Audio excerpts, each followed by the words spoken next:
salah 6 Juni 2024 BPK RI melaporkan temuan mereka kepada DPR RI. Jadi kita sudah mendapatkan hasil laporan itu, di mana permasalahan yang dalam Indofarma mengakibatkan total kerugian 459,6 miliar dengan indikasi kerugian 294,77 miliar, potensi kerugian 164,83 miliar yang terdiri dari piutang macet sebesar 122,93 miliar.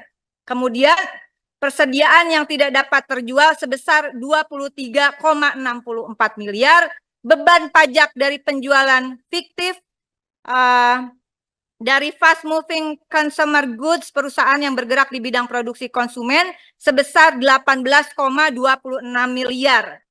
Kerugian tersebut diakibatkan, pasti sudah tahu, tapi karena saya juga live, karena ini juga terbuka untuk umum, karena adanya transaksi jual beli fiktif, kemudian menempatkan dana deposito atas nama pribadi pada Koperasi Simpan Pinjam Nusantara.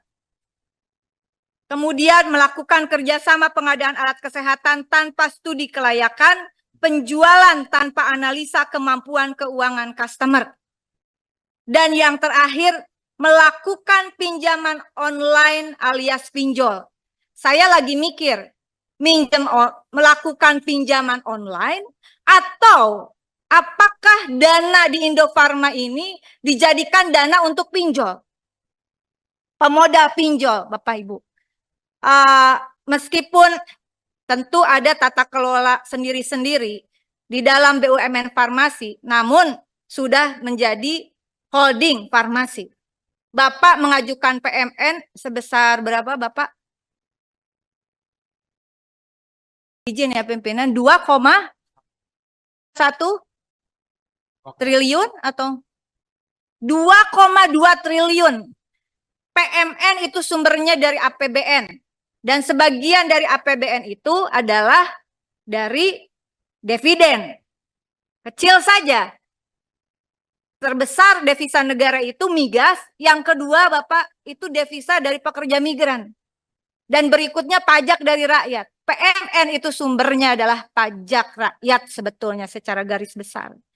Oleh karena itu, kalau saya secara pribadi, saya merasa tidak bisa menyetujui PMN 2, berapa?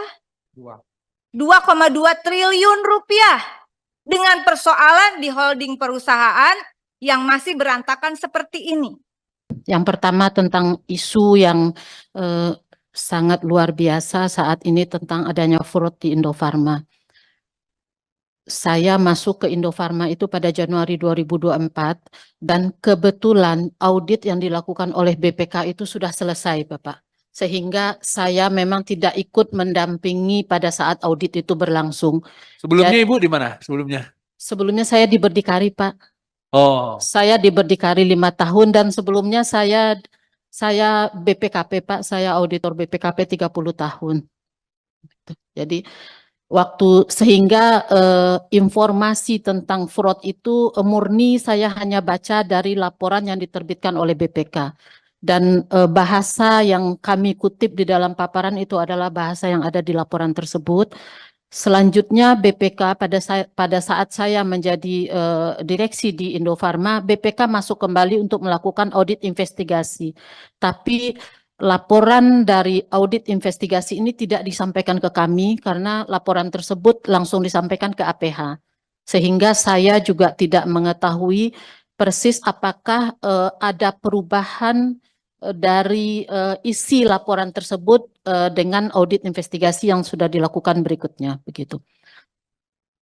Dan betul yang terjadi di dalam laporan tersebut bahwa ada deposito yang di atas nama pribadi dan akhirnya dipakai untuk menjamin pinjaman orang tersebut, dan deposito itu akhirnya pinjaman kredit itu one prestasi dan deposito itu dicairkan, dan itu terjadi 2 kali.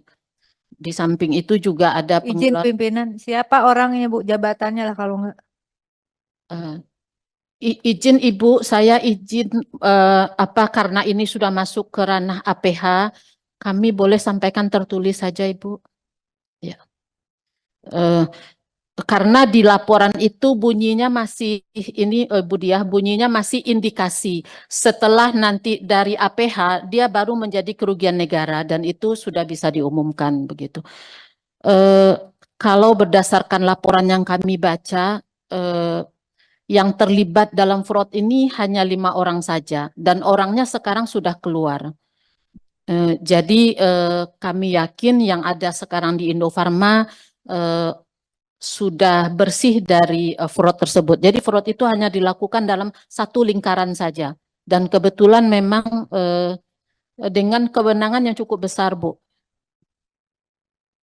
Ya, begitu, Ibu. Jadi ada termasuk juga tadi ada beberapa pertanyaan tentang pinjol.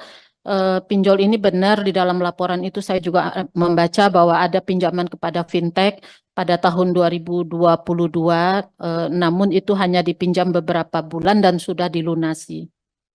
Begitu. Tidak, Ibu. Perusahaan meminjam ke pinjol melalui dengan meminjam nama-nama karyawan, begitu.